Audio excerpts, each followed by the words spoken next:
శ్రీకాకుళంలో డయేరియా కలకలం రేపుతోంది. పట్టణవాసులని ఈ డయేరియా వెంటాడుతోంది. సో 162 కేసులు నమోదయ్యాయి. 42 మంది పరిస్థితి విషమంగా ఉంది. గతంలో డయేరియా బారిన పడి సురేష్ అనేటువంటి వ్యక్తి మరణించాడు కూడా. డయేరియా రోగులతో రిమ్స్, జెమ్స్ అండ్ కిమ్స్ 3 ఆసుపత్రులు కిక్కిరిసిపోతూ ఉన్నాయి. సో దమ్మల వీధి, కాకి వీధి, ఎల్పిఎస్ కాలనీ పరిసర ప్రాంతాల్లో కేసులు నమోదవుతున్నాయి అత్యధికంగా. ఇక తాగునీటి కలుషితమే డయేరియాకు కారణమని తేల్చారు అధికారులు.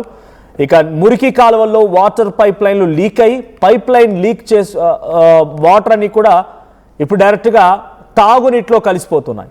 పైప్ లైన్ లీక్ చూసుకోకుండా నీటిని విడుదల చేస్తున్నారు అధికారులు. విధి నిర్వహణ నిర్లక్ష్యం పైన corporation commissioner Hanumantharao Kurma Rao suspend అయ్యారు.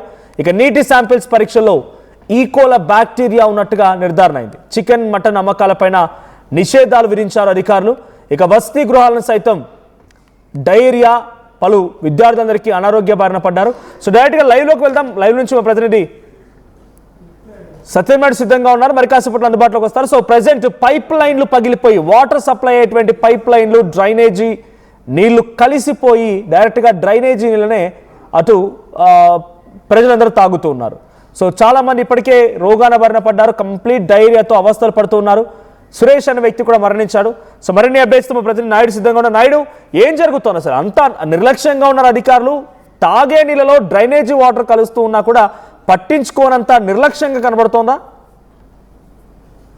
గత ఆదివారం అర్ధరాత్రి నుండి అతిసారం మాత్రం శ్రీకాకుళం కార్పొరేషన్ లో ప్రబలింది. అప్పటి నుండి ఇప్పటి వరకు అదుపు చేసేందుకు అధికారులు చేసిన ప్రయత్నంలో తొలినాళ్ళలో మాత్రం తాగునీటి కలుషితం కారణంగానే అతిసారం ప్రబలింది అన్నటువంటి విషయాన్ని గమనించిన అధికారులు మాత్రం వెంటనే పైప్ లైన్ ద్వారా తాగునీటి సరఫరాను ఆఫ్ చేసి అక్కడ నుండి ట్యాంకుల ద్వారా వాటర్ సప్లై చేశారు. అయినప్పటికీ కూడా 2 రోజుల అనంతరం సురేష్ అనే వ్యక్తి మాత్రం అతిసార వ్యాధి బారి పడి మృతి చెందారు. ఆ సంఖ్య మాత్రం ఇప్పుడు ప్రస్తుతం 163 మందికి చేరింది. నిన్న ఏదైతే దమ్మల వీధి, కాకి వీధి పరిసర ప్రాంతాలకే పరిమితం అతిసారం పట్టణంలో ఉన్నటువంటి పలు ప్రాంతాల్లో కూడా ప్రభావంతో మొత్తం 168 కేసులు నమోదయ్యాయి. గత రాత్రి నుండి కూడా పూర్తి స్థాయిలో జిల్లా యంత్రాంగం పూర్తిగా అప్రమత్తం. చూస్తే కనుక అక్కడ జిల్లా కలెక్టర్ క్షేత్ర స్థాయిలో డే 1 నుండి కూడా ఇక్కడ ఆయన పరిశీలన చేస్తున్నారు. ఎందుకంటే డ్రైనేజీల ద్వారా డ్రైనేజీల్లోనే వాటర్ పైప్ లైన్లు ఉండడం, ఆ వాటర్ పైప్ లైన్ నేపథ్యంలోనే ఈ రోజు వాటర్ పొల్యూట్ అయింది. అందులోనూ భాగంగానే ఇటువంటి పరిస్థితి నెలకొందని చెప్పి అంచనా వేసారు. తొలినాళ్ళలో ఏదైతే వాటర్ శాంపిల్ తీసుకెళ్లారో ఆ శాంపిల్ విషయంలో మాత్రం ఈ రోజు ఒక స్పష్టమైనటువంటి రిపోర్ట్ కూడా రావడం జరిగింది. ఆ రిపోర్ట్ వచ్చిన నేపథ్యంలో ప్రస్తుతం మాత్రం అధికారులు స్థానికులతో కూడా ఏదైతే పరిసరాలు పరిశుభ్రంగా ఉంచుకోవాలి, తాగి నీరు మాత్రం కాచి తాగాలి, ఇవన్నీ కూడాను పబ్లిక్ లో అవేర్ చేసేందుకు మాత్రం జిల్లా యంత్రాంగం చేస్తున్నటువంటి ప్రయత్నాలు మాత్రం స్థానికుల నుండి పూర్తి స్థాయిలో సహకారం ఉంది. జిల్లా కలెక్టర్ మాత్రం నిన్నటి నుండి కూడా సుడిగాలు పర్యటన చేస్తున్నారు. గత ఎవరైతే ప్రబలిన తొలినాళ్ళలో మాత్రం పూర్తి స్థాయిలో అధికారులను అప్రమత్తం చేశారు. కాలనీలో ఉన్నటువంటి లోతట్టు ప్రాంతాల్లో మాత్రం తాగునీటి కలుషితం కాకుండా ఉండేది మాత్రం ట్యాంకులు అన్నిటి కూడా ఇప్పటికే క్లియర్ చేయడం జరిగింది.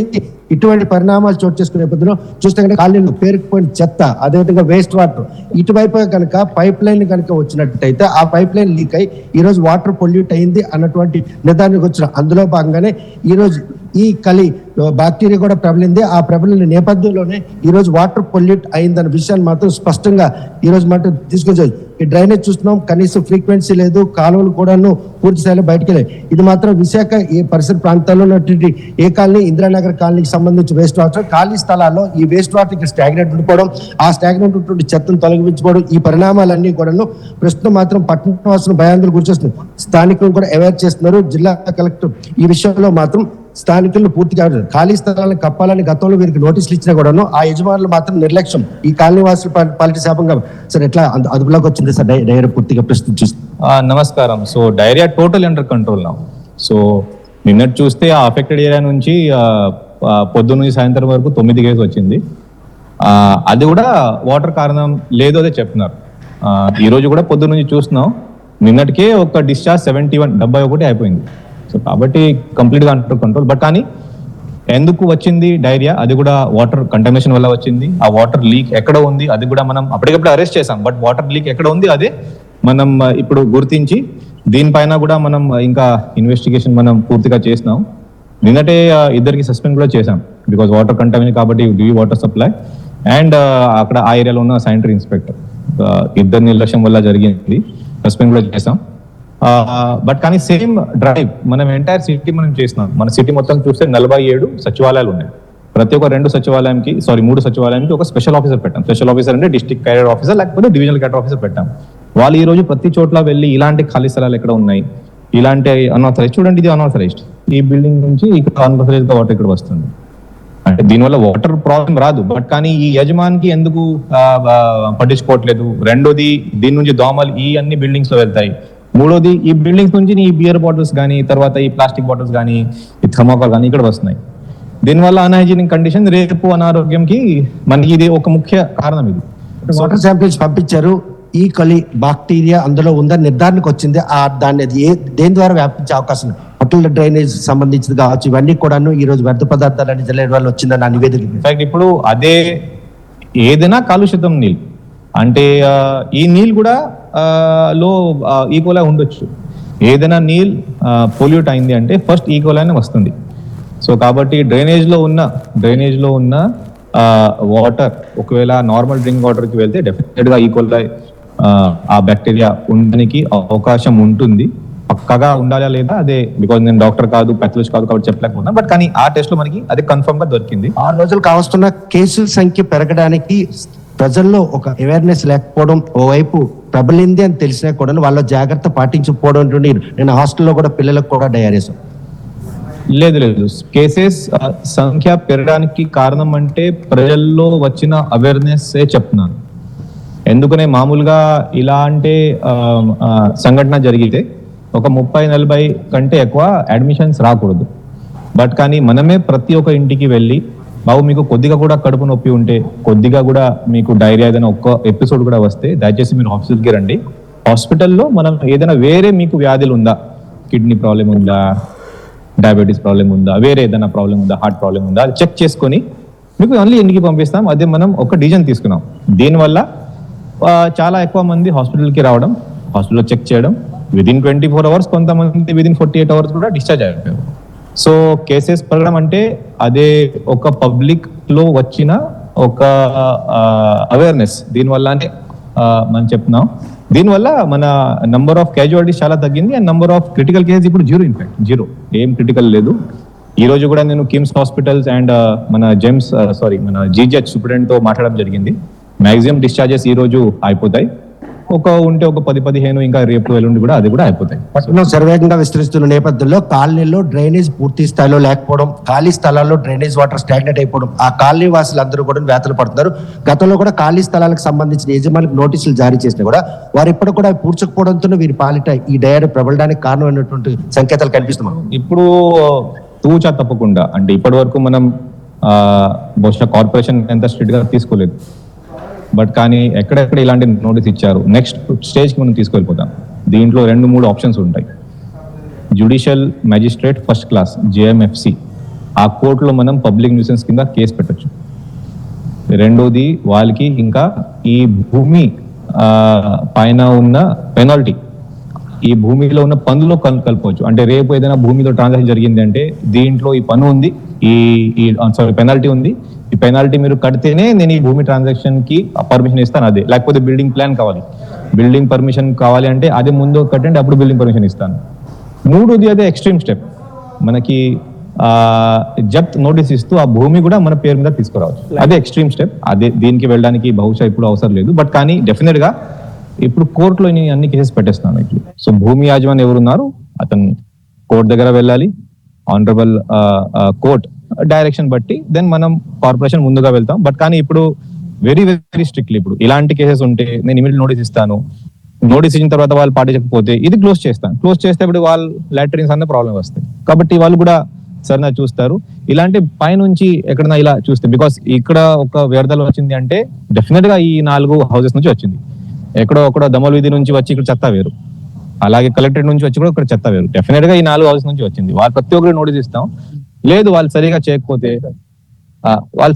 చేయకపోతే దెన్ అప్పుడు ఆ ఓనర్ కి నోటీస్ ఇస్తూ ఆ బిల్డింగ్ ఖాళీ చేయమని చెప్తాం. ప్రజారోజంతో చెలగాట ఆడుతున్నటువంటి ఈ ఖాళీ స్థలాల యజమానులు భర్తం పట్టేందుకు కార్పొరేషన్ అధికారులు ఒక కార్యాచరణ రూపొందిస్తున్నారు అనడానికి ఇది ఒక సంకేతం. ఎస్ డెఫినెట్ గా. అండ్ లాస్ట్ స్టెప్ తీసుకోవాలంటే లాస్ట్ స్టెప్ కూడా తీసుకువెళ్తాను. మరి పట్టించుకోకపోతే అప్పుడు ఈ భూమి అన్ని కార్పొరేషన్ పేరుకి అధీనం కూడా చేస్తాం. అలా ఒకవేళ ఉంటుంది. Thank you. చూస్తే కనుక కలెక్టర్ మాత్రం ఈ రోజు ప్రజారాజ్యంతో చెలగాటం ఆడుతున్నటువంటి యజమానుల భర్తం పట్టేందుకు మాత్రం కార్యాచరణ రూపొందించాం. ఈ విషయంలో మాత్రం ఎవరిని ఉపేక్షించేది లేదు. ప్రజల ఆరోగ్యంతో చెలగాటం ఆడిన ఎవరినైనా కూడాను ఈ రోజు మాత్రం ఉపేక్షించే పరిస్థితి లేదు. వారి భూమిని స్వాధీనం చేసుకునేందుకు కూడాను నోటీసులు జారీ చేస్తాం. ఏదైతే ఆవాసాల్లో ఉన్నటువంటి ఖాళీ స్థలాలు ఉన్నాయో అవి పూర్తిగా మట్టితో నింపి వాటిని మాత్రం సెక్యూర్ చేయాలి. లేదంటే కనుక ఆ భూమిని ఆక్రమించేందుకు మాత్రం నోటీసులు జారీ చేయడంతో పాటు న్యాయపరంగా కూడాను పోరాటం చేస్తుందని చెప్పి కలెక్టర్ స్పష్టం చేస్తాం. మరి ఇటువంటి పరిణామాలు చోటు చేసుకునే నేపథ్యంలో ప్రస్తుతం మాత్రం డయేరియా మాత్రం కంట్రోల్లోకి వచ్చింది. ఎవరైతే ఇప్పుడు ఆసుపత్రిలో చికిత్స పొందుతారో వారికి ప్రాణాపాయ పరిస్థితి ఏమీ లేదు. ఒక్క క్యాజువాలిటీ మినహా తక్కిన వారందరూ కూడాను సీజనల్ చేంజింగ్ తో పాటు వాటర్ పొల్యూట్ అయ్యిందనే విషయాన్ని నిర్ధారించినటువంటి ల్యాబ్ రిపోర్ట్ల ఆధారంగా వాటర్ సప్లైని మాత్రం పూర్తిగా నిలుపుదల చేసి ఈ రోజు ట్యాంకుల ద్వారా కాలనీ వాసులకు తాగునీటిని సరఫరా చేస్తున్నారు. ప్రస్తుతం మాత్రం పట్టణంలో ప్రబలినటువంటి ఈ అతిసారం అదుపు చేసేందుకు ఇది ఒక స్పెషల్ డ్రైవ్ గా మాత్రం పరిగణనలు తీసుకుంటాం. పట్టణం శరవేగంగా విస్తరిస్తున్నటువంటి ఈ నేపథ్యంలో ఆ పట్టణంలో ఉన్నటువంటి ఆవాసాల నడుమున్న ఖాళీ స్థలాల యజమానులు మాత్రం ఇప్పటికైనా ఆ ఖాళీ స్థలాలు మాత్రం మట్టితో ఫుల్ఫిల్ చేసి అక్కడ డ్రైనేజ్ వాటర్ ఎవరైతే విడిచిపెడతారో వారు కూడాను నిబంధనలు పాటించాలి. లేదనుకుంటే మాత్రం డ్రైనేజీలు కూడా ఈ రోజు కప్పేసి వారికి నోటీసులు జారీ చేస్తామని కలెక్టర్ హెచ్చరిక జారీ చేస్తున్నారు. ఇటువంటి తరుణంలో ప్రస్తుతం ప్రబలుతున్నటువంటి అతిసారం అరికట్టేందుకు ఒకవైపు రక్షిత చర్యలతో పాటు ఈ రోజు భవిష్యత్ కార్యాచరణ దిశగా మాత్రం ఈ రోజు జిల్లా యంత్రాంగం వెళ్తుంది అన్నటువంటి సంకేతాలు మాత్రం కలెక్టర్ ఇచ్చారు. ఈ విషయంలో మాత్రం శ్రీకాకుళం కార్పొరేషన్ లో ప్రబలినటువంటి అతిసార వ్యాధి వారం రోజులు కావస్తున్నా రోజు రోజుకి కేసులు రావడం కాకపోతే మరణాల సంఖ్య అయితే తగ్గించగలిసాం. కానీ ఈ వ్యాధి ప్రబలడానికి గల కారణాలు మాత్రం ప్రాథమిక దశలోనే గుర్తించి ఈ రోజు తాగునీటి సరఫరాను నిలుపుదల చేయడమే ఈ రోజు వ్యాధి బారిన పడకుండా చాలా మందిని కాపాడంలో యంత్రాంగం మాత్రం సక్సెస్ అయిందని చెప్తారు. భవిష్యత్తులో మాత్రం ఏవైతే ఈ కాలనీ నడుమున్నటువంటి ఖాళీ స్థలాలు ఉన్నాయో ఆ ఖాళీ స్థలాల్లో మురికి నీరు నిల్వ ఉన్నటువంటి ఏదైతే యజమాని స్థలం ఉందో స్థలం ఆక్రమించుకోవడానికి మాత్రం కార్పొరేషన్ కార్యాచరణ రూపొందించే దిశగా మాత్రం అడుగులేస్తుంది అనడంలో ఎటువంటి అతిశక్తి. Right, thank you Naidu. So మొత్తంగా శ్రీకాకుళంలో పెద్ద ఎత్తున ఇప్పుడు ఈ డయేరియా వారితో బాధపడుతున్న వారు పెద్ద ఎత్తున పెరుగుతూ ఉన్నారు. సో మురుగునీరు అటు తాగే నీటితో పైప్ లైన్లో లీక్ అయిపోయి పైప్ లైన్లో కలవడంతో వారంతా కూడా అదే తాగాల్సి వస్తుంది. పట్టణ వాసులని ఈ డయేరియా వెంటాడుతోంది. 47 మంది పరిస్థితి విషమంగా ఉంది. 162 కేసులు నమోదయ్యాయి. సో డయేరియా బారిన పడి ఒక వ్యక్తి సురేష్ అనే వ్యక్తి ఇప్పటికే మరణించినట్టు తెలుస్తోంది. సో రిమ్స్, జెమ్స్ అండ్ కిమ్స్ ఆసుపత్రిలో పెద్ద ఎత్తున క్యూలు కడుతున్నారు జనమంతా. సో దమ్మల వీధి, కాకి వీధి, ఎల్పిఎస్ కాలనీ పరిసర ప్రాంతాల్లో కేసులు నమోదవుతున్నాయి ఎక్కువగా. సో మురికి కాలువలో వాటర్ పైప్ లైన్ లీక్ అయిపోయి ఆ నీళ్ళన్నీ కూడా తాగే నీటితో కలుస్తూ ఇప్పుడు అక్కడి ప్రజలంతా కూడా ఇదే నీళ్లు తాగాల్సిన పరిస్థితి వచ్చింది. అంటే విధి నిర్వహణలో నిర్లక్ష్యం వహించినందుకు కమిషనర్ హనుమంత్ కుర్మారావుని సస్పెండ్ కూడా చేసినట్టు తెలుస్తోంది. నీటి శాంపిల్స్ని పరీక్షల్లో ఈకోలా బ్యాక్టీరియా నిర్ధారణ చేశారు అధికారులు. చికెన్, మటన్ అమ్మకాలపైన నిషేధాలు విధించారు.